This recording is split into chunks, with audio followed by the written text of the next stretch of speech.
Hey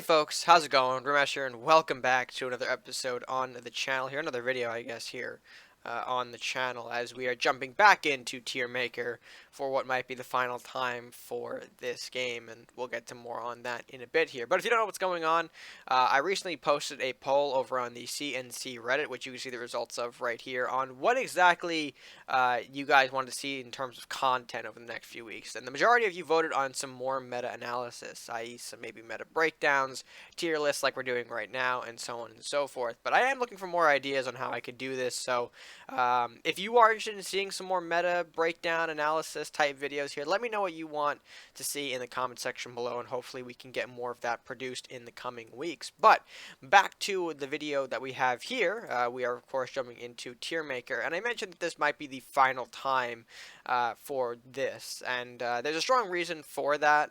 Unfortunately, as some of the people in the community already know, the game isn't really receiving updates. If you're unfamiliar, the game is getting to a point where it's pretty old and very hard to maintain on systems. You know, unfortunately, I think the ending is going to be when the game cannot be physically supported. They won't shut it down under the. It'll be basically the platform shutting it down, not the actual dev team. But that's a story for another time. So it's unlikely that the game will be updated, meaning that the meta we have right now could be pretty stagnant. I expect that there probably will be a couple of changes here and there based on how people play and what, maybe something new people try to sneak into some ladder play. Obviously, a ton of hybrids, a ton of room for different decks to kind of emerge. And with that being said, it might change. It definitely might change. But as of now, as of recording this, we're in May of 2021. It seems unlikely that the game will receive a major update. So where I am placing a lot of the decks here might be final for me. Again, unless some things change, there's always room for something to be bumped up, bumped down. The game really has never had a stagnant meta over the past few years. It always has kind of fluctuated in and out based on people's preferences, based on what people are playing at the moment. So it is open to morph and adapt based on those qualifications, but I do think where we are right now might be a good place to finally rank some of these decks and show you guys my perspective on where I view a lot of the decks that you might run into on the ladder. So, without further ado, let's go ahead and get started here with our first deck on the tier list. Well, I guess I probably shouldn't actually jump right in. I should probably actually break down the tier list and what these mean and how I'll be ranking these. So we'll do that first. I feel like I need that transition though, so it is what it is. Let's go ahead and start out by how I'm ranking these decks, because I think that will factor into understanding the different tiers on this list. So right now I'm ranking decks based on two factors. The representation, meaning, how often do you see them in the ladder? How often do they appear? Either, you might be using it, or how often do you find opponents using it? Representation, simple enough. And then the second factor is how successful those decks are. Do they get a lot of wins, a lot of losses? Are they playing well, not well? That kind of thing. So those are the two big factors that I'm using this list on. So it won't solely be just upon, how many wins does a certain deck have to determine its credibility here. Because I feel like representation is a fair trait to consider, especially when you're doing something like meta, where you might find certain decks to be at that meta level where everyone's running it, and then other decks not so much, where they might be still successful, but you just don't see them being played as often here. You don't really see them popping in and out, which does give some chances to other decks to flourish here, but we'll get to that when we get to that.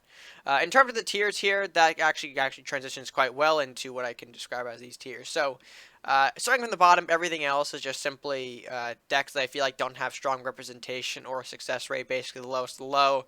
And the top, tier 0, basically everyone is using them and they have a high success rate. And everything else kind of falls in between here, where tier 1, a lot of representation, a lot of success, but have some credible contenders.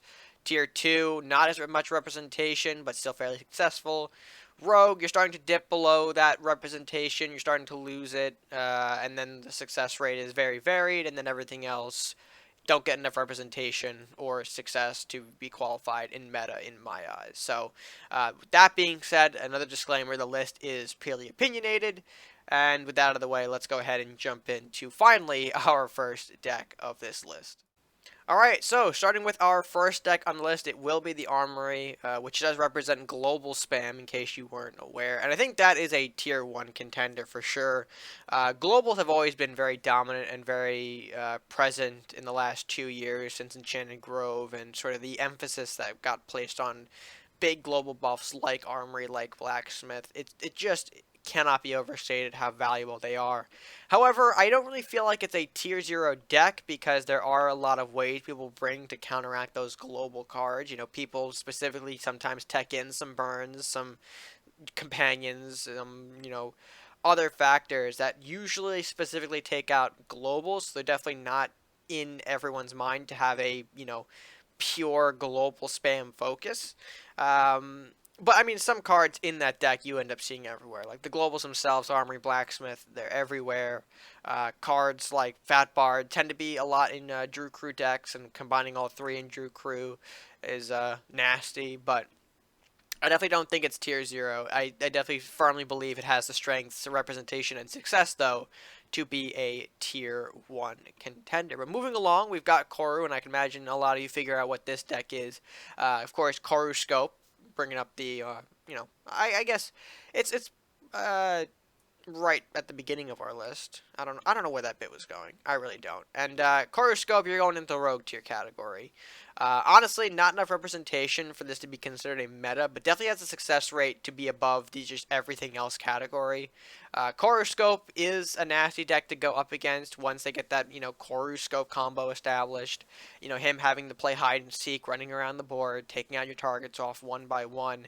Fairly annoying to deal with on the opposite side, but again, people don't really have that Koru Scope combination going, or don't really have the strength in the rest of the deck to really be running it. Hence why you don't really see a lot of that deck, and in general. There are people who decide to use it, fully, or like, mainly. That's the word I was looking for. There are people who like to main this deck, but really their numbers don't push them into tier 2 status. I feel like they are a solid rogue contender, though, because they do have that, again, success rate. These decks do win to place them above the everything else. So Koru Scope definitely earning his spot there at the rogue tier. I feel like someone specifically will be angry at me for that one, but I am more than okay with that. Moving along the line here, we've got the Andrew representing Last Will here, and of course he is going to go in the tier 1 category as well. Red-yellow decks, which, we'll get to a more notorious one later down the line here, but I feel like red-yellow decks especially have been proven strong over the last few months, and Last Will being a always solid tier 1 contender in sort of that high ladder gameplay. It's always been here for a while. Even as, meta shifts and new decks emerge, Andrew and the Last Will just are constantly there because of what kind of tech their decks have, from the heal, draw, burn. A lot of different options to kind of go together well, especially in that high level of play where you might need really all three of those to be successful. And I mean, Last Will has not dropped in representation or success over the last few years. Man, they've just been they keep going even through all the changes that happened throughout the years. They just keep going. And yeah, I definitely, again, a tier 1 contender, not tier 0, because they do have some counteraction going on. Realistically, spoiler, nothing is tier 0 in my opinion, and a tier 0 really means like there's an unhealthy deck going around, there's an unhealthy game state where this one deck is very dominant, so I'll put that as a spoiler here right now. Nothing that I have on this list is tier 0, but all of the stronger meta contention decks are definitely going to be sitting in that tier 1 slot, so that's where Last Will deserves to be, and I take great joy that Andrew looks me in the eyes and sits on my face with a fat 1420 body. Every time. Every time. But, moving right along, we've got the Berserker, which is representing our Voltron decks. Decks that realistically place a lot of buffs onto one unit and expect that one unit to carry them out through the game. Notoriously, Berserker is the star unit to do so because he has that combo of gaining additional stats. So you'll see a lot of the time people placing like all these minor spell health buffs on Berserker, make him big, bad, and strong, and then just send him in unstoppable force unless there is some specific cards. But unfortunately, Mr. Berserker man, you are going into the everything else. Voltron has not been a reliable strategy in recent times. There's just so much out there in the meta that counteracts what Voltron's strategy is at heart, and if they don't really have a strategy, they just stop playing it altogether. So unfortunately, he doesn't really, do much. But hey, yeah, you got to shout out Mr. Voltron man, whoever you are, the one player probably rocking the Voltron deck. And yeah, it just doesn't do it for me. There's no representation. There really isn't a huge success run of the decks for them to even break the everything else category. So that's where they stay. Alright, but moving right along in our list, we've got Demon Hunter. Now, Demon Hunter, much like our Voltron friend here, is going to go into the everything else. Again, not really seeing the representation or the success to be, pushed out of that, everything else category. It doesn't really fit that rogue status quite well. And on top of that, I feel like First Strike has been more known as a support idea, or like a supporting mechanic into some decks, into some ninja decks, not necessarily able to stand on its own 2 feet from time to time. It can, but in a more meta standpoint, that doesn't really do it well. You need something else that's more viable to support that, and for that reason, First Strike, unfortunately, is going to be in the everything else category. And speaking of everything else, Kargrim, you make it 3 in a row. Kargrim going into the everything else. Again, virtually no one's playing Kargrim. Kargrim's been always a very difficult card to use, and even when paired with Arcanon for some funny sacrificing your opponent's tools, bringing out Kargrim, as funny as cool as that is, it's not reliable or consistent for top players to really consistently bank on. And so because of that, you don't see Kargrim at all, really. I mean, if you see Talabos in a matchup, you immediately know it's Kargrim, but you don't really see Talabos that often, and hence you don't really see Kargrim. He just doesn't have that representation, again, or the success rate to push it out of the everything else category. You do see maybe like one every so often, but that's about as far as Kargrim goes, unfortunately. He just kind of is sitting there at the bottom for now. But I mean, hopefully one day you'll push out of there, my friend. Big devil man. Anyway, moving on to dinosaurs now. We've got the Dino Egg as a representation. And dinosaurs I will push into the rogue tier of play. They are more successful than some of the other decks that I've talked about so far, like the Voltron, First Strike, and Kargrim. They're able to do a lot more. However, because of how expensive the cards are just to play the archetype, you don't really see it too often. There are a lot of its key cards are notably rare or higher, and so because of that, you don't really see people running the dinosaurs because they just don't have the resources. They can't afford them. They can't afford them, and if you don't afford them, you can't play them. So why play them at all? They are very strong, though. I imagine if people did start picking up more dinosaur decks, we could potentially see them push into Tier 2, maybe even Tier 1, if I'm getting hopeful about that. But they still are very, very strong nonetheless. And you know what? Honestly, I do feel like it might be stronger. Can I move this around? I can. I feel like if there was a deck to represent the King of the Rogue tier, it is going to be Dinosaur for now. And listen, the Coroscope player can argue that with me later, but I do feel like dinosaurs are very, very strong and are something that probably, more people, especially the top players, should pick up on if they want to have a bit more variation, a bit more of a, different deck in their arsenal. I get that wasn't a good idea. That wasn't a good statement. But anyway, Dinosaur, again, I am pushing it too far. Definitely a rogue tier contender here. Very strong, but not having that representation because of the cards being locked in those higher rarities. So it is what it is. Moving on, though, we've got the Green Drake here representing our dragons. I feel like Green Drake is more appropriate because, Green Drake is in every dragon deck, whereas you might have some variation with Aeroth if you're not running the Viking Dragon. Regardless, we are running the Green Drake as our symbol, and he does appear as our first Tier 2 deck. Dragons have always been known to provide some big beef into ladder play here, And dragons are a very easy archetype for people to understand, pick up, and use. And so because of that, you have a lot of people floating to dragons as sort of like the people who like to play maybe big, beefy monsters. Kind of similar to maybe some Voltron-esque style. People tend to like drop Voltron, maybe transition to dragons because the dragons are fundamentally very similar, except you're buffing up multiple dragons rather than just aiming for that one big unit. And so because of that, you have a lot of people running dragons because again, very easy to use, and they have a good success rate because of that. Some of the decks really don't have good options to deal with multiple big beefy bodies, and so because of that, dragons can easily rush and overwhelm you if they have the ability. And hell, if they don't want to rush it, they just send an arrow off, push all the dragons forward, and go, hey, or have this dragon OTK. So definitely not something to mess around with, and for that reason, I think dragons are a very solid Tier 2 contender. Alright, moving right along, we've got the Kraken representing monsters for us on this list. And unfortunately, monsters, you have to go back down into that everything else category. Um, Again, they're not really seeing the representation in higher ladder play or ladder play in general to be qualified as being anything stronger. And on top of that, they've had some rough success over the last few years.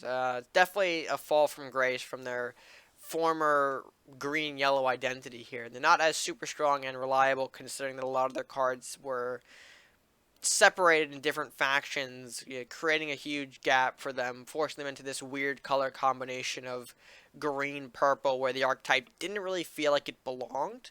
So people kind of strayed away from it, and it's really, the deck has suffered because of that. People don't really run monsters on their own now. If they do run monsters, it's typically in more of that supporting role. Maybe they use the Minotaur for a big beef stick. Maybe they use the Kraken for a surprise finisher. Their pieces are scattered all over the place, but as a, you know, tribal monster deck, they haven't really been doing a whole lot, and because of that, they don't have the representation to push any sort of meta contention, so they do end up in our everything else tier, unfortunately. It's a bit sad, though, because, I mean, I think I still use Kraken in a deck or two to this day, and, yeah, I don't know, maybe I'll experiment with it, but that's being off point here. As we move into our next deck, the Reanimate deck, these can come in some different varieties here. The blue-yellow I've seen, some red-blue, some blue-white, some blue-green, a lot of Reanimate options out there. And I do think that they are a more or less Tier 2 contender, surprisingly enough here. Reanimate decks as a sole focus tend to have a lot of that global support, plus, a lot of cheap units or cheap in health, things like Dragon Knight, Rally of the Town, and often can get some big reanimate value that people don't usually have easy outs for. They usually have to devote a lot of resources to killing off a big reanimate. Or if they're unfortunate enough to have that 5-unit reanimate or 4-unit reanimate pop, depending on what they pull, it could be the end of the game right there. So I definitely think that Reanimate is a Tier 2 status contender.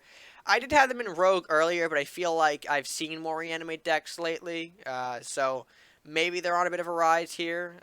So I did put them in that Tier 2 category. I feel like they are getting to that point where I think they are certainly a contender, if not already. If they aren't already, that's the phrasing I should have gone for.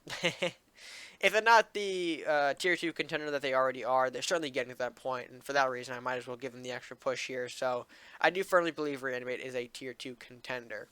But that does move us into our next one, Dwarfs. And unfortunately, unlike their Dinosaur counterparts that they debuted with, Dwarfs go into the everything else category.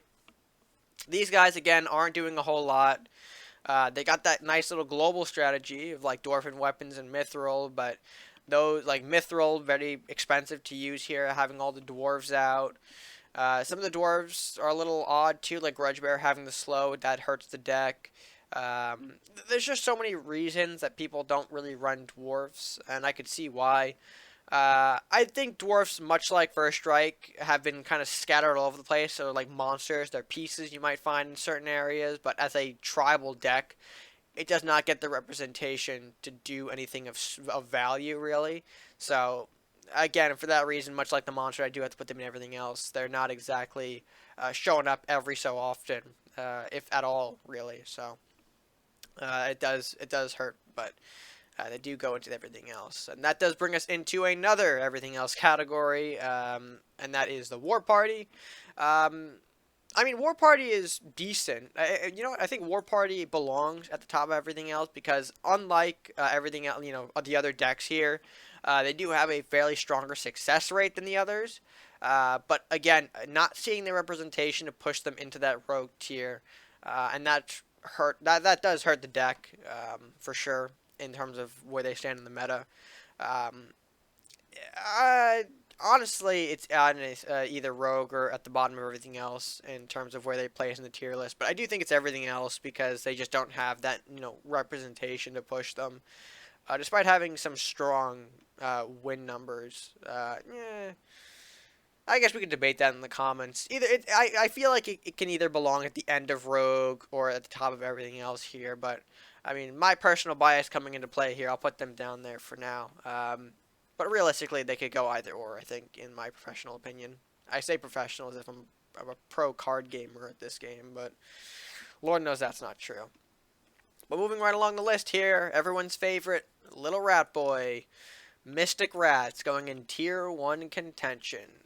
This thing's got a nasty amount of representation here. And I mean, I will say, I'm looking more towards the decks that focus on Mystic Rats, and not so much the Mystic Rat package, because I know that there's a lot of decks that opt to run that Mystic Journey Rat King, but don't really classify themselves as being Mystic Rat decks.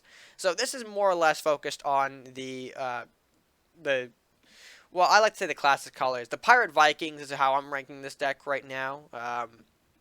That's where Mystic Rats kind of started, and that's where it's flourished realistically. So I feel like that's the right deck to rank here, and for that reason, I mean, the Pirate Viking Rats are definitely a nasty Tier 1 contender for sure here. That's most of the time you end up finding these bad boys because, again, much like the Dragons, they're kind of easy to pilot. Sure, you need a few higher rarity cards here, but that's not a problem. You need Rat King, and you got Mystic Journey. Boom, you're all set. There you go. There's your Rat King deck. Mystic Rats, throw a little global in there, go a little chain. Boom, you got the Mystic Rat package. How can I help you? Bada bing, bada boom. Exactly. So, for that reason, Tier 1 contention, very strong, very successful, and a lot of representation, man. Certainly one of the decks that people get annoyed by just because it's nearly everywhere in a lot of people's eyes. And for good reason. I mean, people run it, they're successful with it. So, I mean, why not run it? So, Mystic Rats, the Pirate Vikings, definitely Tier 1 contention. Alright, folks, and that does bring us into our next one, the Awakened deck, represented by RedMaster Saurus. And honestly, I think you know where this is going here. Another Tier 2 contender.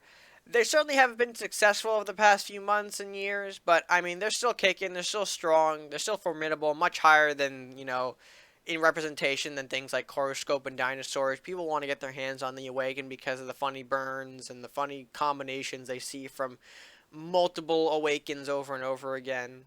And I mean, it's proven to work. It's proven, especially with certain variations here, like the Ninja Viking, not Ninja Viking, hello? Ninja Warlock, the Warlock Crusader, to a degree, the Pirate Warlock as well. They got some, strong variations that keep them inside of that ladder play, sometimes even higher ladder play.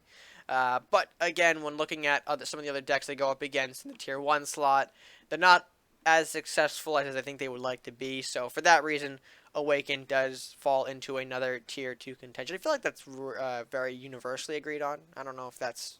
I feel like if there's anything that people are going to take away from this list here, they might agree that Awaken is Tier 2. That or I'm not I don't know what I'm talking about. Yeah, I could have someone tell me that in the comment section, which I think Banana will already tell me. So we'll wait for that comment. But in the meantime, we've got our next deck here, the School of Knowledge, representing Greed, or School decks. And surprisingly enough here, it's going to be another Tier 2 deck from me. Honestly, the meta has evolved at a certain point where School was certainly a Tier 1 contender. You'd find it everywhere, and it ended up being very successful for people. But with how some of the meta has adapted and what the Tier 1 decks are doing, School doesn't really operate as well as it used to without being severely smacked down. It's like School players will rejoice at this point if they get to keep their School for more than a turn with how the meta looks here. With things like Companion, the Mystic Rat package, Chain, Burn, there are so many options out there to burn away or to get rid of the School. And once school falls, fundamentally school decks end up falling apart because of that. And I mean, if they do run just the greed portion without the school, still fine. Still, I think a tier 2 deck. 'Cause I know that'll come up in conversation at some point. But again, I feel like it's solidly at a tier 2 status here. Um, because I mean, it's still got a vast amount of representation here. Representation that could almost push into tier 1, but certainly not as successful as it once was. So for that reason, it will be a tier 2 deck. Moving along, though, we've got the Winds of Nord representing Windy Hooks decks. Now, I might get some flack for this, but I feel like Windy Hooks is certainly a rogue deck, at the very least here. I feel like the colors that it's in right now have been boosted by Mystic Rat as of lately, so pairing that along with, you know, hey, let me just bring everything closer here with, like, Rusty Hooks and Nord. It's definitely got some numbers to push it into the rogue tier, and successful at that too, because we know the Viking Pirate combination has been successful. It's been able to do some fantastic things with some chain. Rat hovels are always disgusting. Hell, Winds of Nord can feature the Mystic Rat package. It's there, so it definitely exceeds that everything else category, because I feel like it's got some numbers and some strong successful rates to kind of prove itself. But I feel like it doesn't really break past tier 2, because there are some pieces to that deck that might be more expensive for people, like the hooks and the winds are both legendary. So people have a hard time doing, you know, or getting the pieces. But I would say there's some fair representation in the higher levels of play to justify it being a rogue deck for sure. But that does transition us into our next deck here, that being the Secret Dragon representing trap decks. Now, trap decks, unfortunately, have fallen down pretty heavily, much like monsters over the past few years, to where they are considered an everything else deck.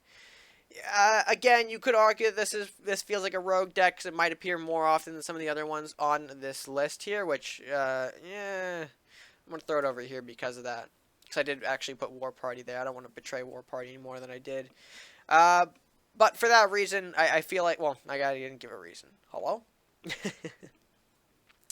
Trap decks have certainly fallen off over the past few years. They really have just taken a turn for the worse, unfortunately.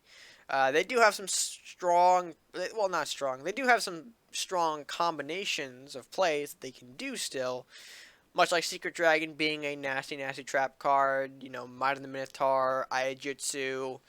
There's still some devastating traps, and the draw engine of Dojo is still, you know, good. It's like on par, nearly on par with School of Knowledge, maybe a little less than School. But hey, still I think a deck that's certainly, you know, okay.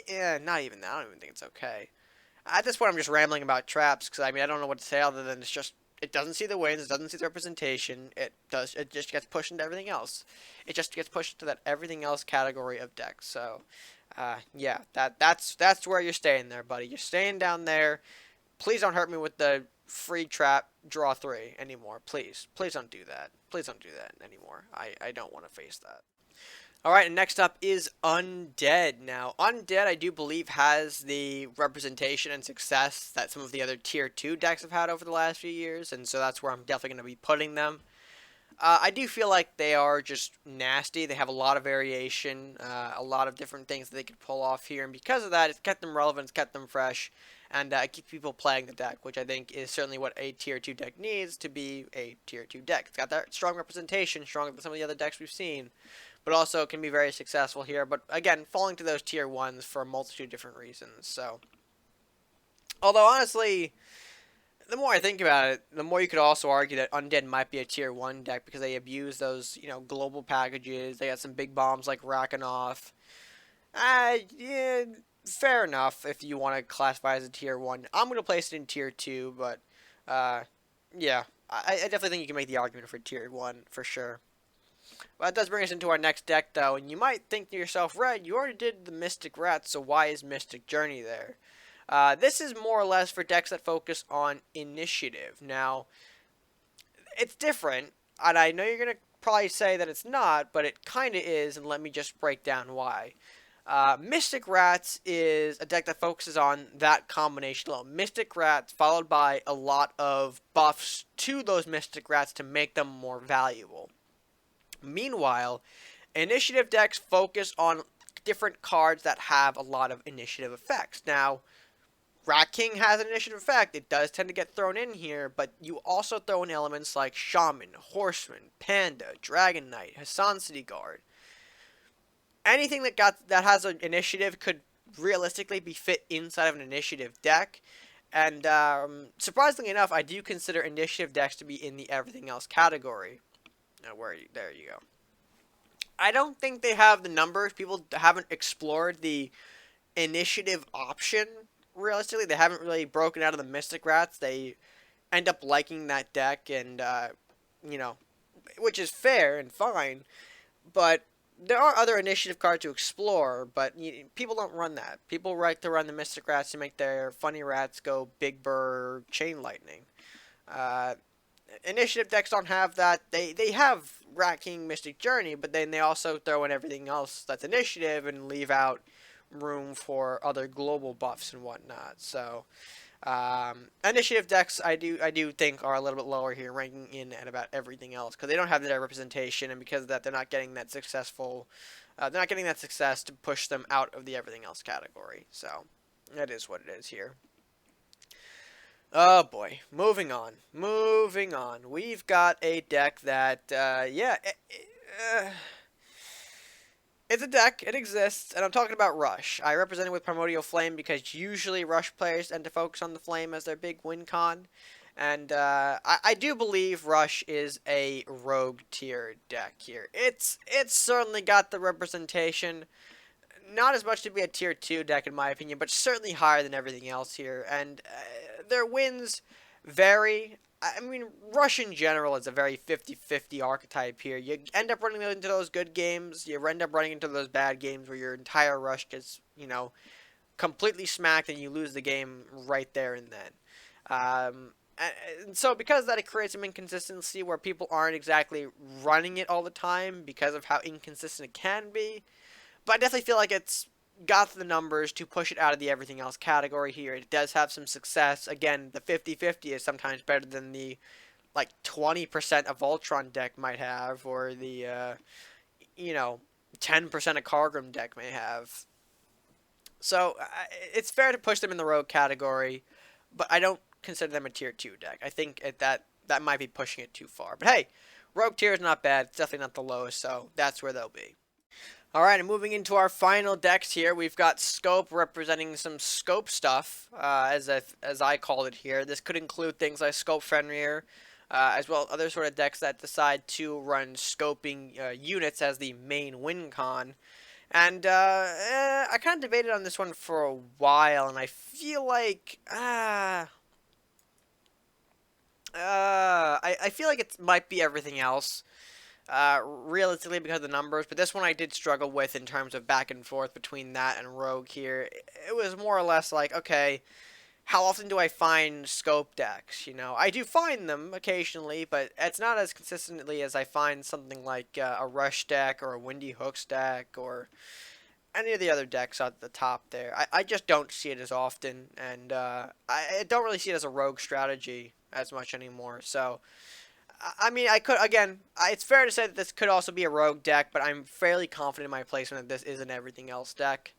It just doesn't have those numbers like it used to. It really doesn't, ever since that Fenrir nerf. It really has taken a turn for the worst here, and other scope decks have not really been as successful, I think, as a scoped Fenrir deck, and so because of that, we're seeing less and less people play that and go more towards some of the other tried and true decks. And speaking of tried and true, we've got Drain Life, and you know what Drain Life means, folks? No interaction decks, all the burn decks, and it's sitting at tier 1, baby. Tier 1 deck. Yeah, that's... I mean, do I have to explain? I guess I should explain why this is here, in case you're just finding me out and be like, oh, who's this guy yelling at Tier Maker about colorful artwork? I'll explain. So, no interaction, of course, taking precedence there. Mainly because of the fact that burn is just a super viable strategy, realistically, nowadays. Combining that with red-yellow as faction colors to play. We've already told you that, the red-yellow factions are extremely strong when working together because they've got so much that every other player really likes in their card games. You know, the healing, the draw, the burn, it's all there. And so when you focus on that burning aspect here, just being able to pop your opponent until they're gone with all these different spell cards, it's just fantastic, and that's why people see it, especially, and then dealing with things like Mystic Rats. You know, one way to burn all these rats away instantly, no interaction got you covered. Run the Flamestorm, Dragon's Fire, bada bing, bada boom, they're gone. So, I think no interaction has been very successful as sort of counteractions to what's already established in Tier 1, and so because of that, it slid itself into Tier 1 because of that. It's been very successful, has good matchups against what is sitting in Tier 1 as well, and yeah, it just is a beast of a deck. So I think a no interaction deserves to be at Tier 1, despite if the fact that you might hate it, or playing against it, because I know I sometimes dislike playing against it. It certainly earned its spot in Tier 1 contention. But that does bring us to our final deck of the video here, and we're bringing out to you the Shadow Slip, which is representing our bounce decks. Now, again, I think bounce decks, I did give that a solid thought, much like the scope stuff, and at the end of the day, I do think bounce decks are more or less in that rogue tier status. There's a lot of people trying bounce, there's a lot of people who are interested in sort of creating those big throne boosted units from a Shadow Slip and replaying them all for some bigger value on the bodies. And I mean, that's fair. That is certainly fair, and I think because of that, it's been pushed into rogue status because it's got those representations. It's got those numbers. In terms of success, though, very varied based on what they're running into. I mean, things like no interaction can very easily shut it down. You know, burns from other faction or other decks like Last Will and Awaken can knock it off its plate here. Undead, Reanimate, get a little nasty, but you get my point here. I think bounce is certainly something that people like to play and will continue to play, but I don't think that it's going to be pushed out of rogue status because there's so much in that Tier 1 and Tier 2 that counteract the strategy of what bounce does and keeps them off their big combos. So it struggles when dealing with those big top tier contenders. Alright, folks, and with that being said, that is my meta tier list based on my my qualifications here and what I've seen over the past few months playing the game here. That's where I believe that all of the decks belong here, and I know I didn't cover everything for sure in this game. There are so many hybrids, so many combinations of decks out there that realistically I just grabbed the more noticeable ones, the ones people might latch out to, the ones that maybe I've seen on TV here and there over the past few months. So if you have a deck that you think wants to be ranked here, let me know in the comment section below, and I'll try to give you guys a ranking based on, you know, my knowledge of the deck here and what I've seen from that deck in the comment section below here. Also a way to keep things fresh and updated as well here. If you're looking back at this video in like 2 years, the game is still open, and you know, want to figure out if there's any sort of deck ranking change, I could always peek in the comments too and see if this deck needs any updating. But I'm getting ahead of myself. This is where I believe everything should be right now. Again, like I said, no tier 0 decks. I don't feel like there's any sort of broken deck out there that warrants a tier 0 ranking. But yeah, let me know what you guys think of the tier list. Let me know in the comments down below if you guys disagree or agree, and let me see your own tier lists. I'll leave the link to edit this in the description below here, where you can, of course, mix and match anything that you feel like is more of an appropriate ranking. I'd be curious to see where you guys fit some of these other decks. If you have any more to add to it as well, I'd be more than happy to take a look. But with that being said, if you guys did enjoy, be sure to leave a like on the video, share it with your friends, and of course subscribe if you're new or haven't done so already. The best way that you can support the channel, after all, is by clicking that subscribe button. And yeah, that's going to do it for me for now. So, until next time, guys, stay gaming.